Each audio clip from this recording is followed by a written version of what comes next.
Hi everyone, Ni hao, Tosha hao, this is Haris Bakri. In this video, I'd like to showcase to you on how you could create a list of categories. So one of the example is you could have a category like marketing, sales, engineering, and so on. So this can be implemented if you have like jobs or for example, you have category of studies like for example, medic, engineering, computer science, and so on. These are the example. So if you've seen this example, I'm going to show you on how to do it. Alright, so let's dive in.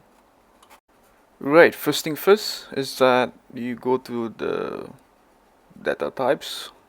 As you can see, I create a project category, but you can name it however you want.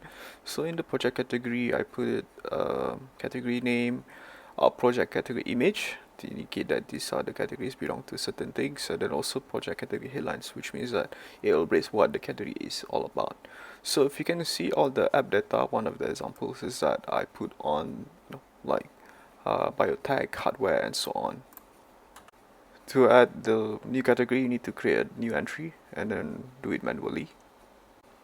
Okay, so in the next step, you do a repeating group for list of categories that you have manually entered or manually key in. So it will display all the categories such as the image of the categories and also the current category name. So if you go click on it, it will display the go to page, which means that whatever you wish to enter for the category like engineering, it will display it. So the way to do that is to send more page parameters, which category name and so on. So I'll be zooming it for you in case for you to see. So as you can see that there's a category name and also with the current self project category name. So you can replicate the same way.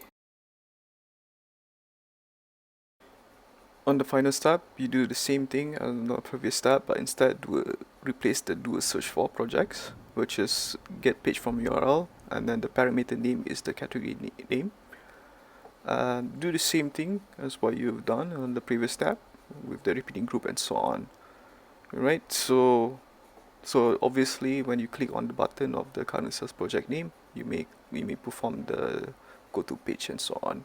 So here's a demo of it. So let's just say that I click on web application. Alright. So when I click on the web application, I can see there's a specific project which is called Kara App, which is built on the web application. So here's how it is. So if you think that this video is helpful, just let me know and see you guys. Bye bye.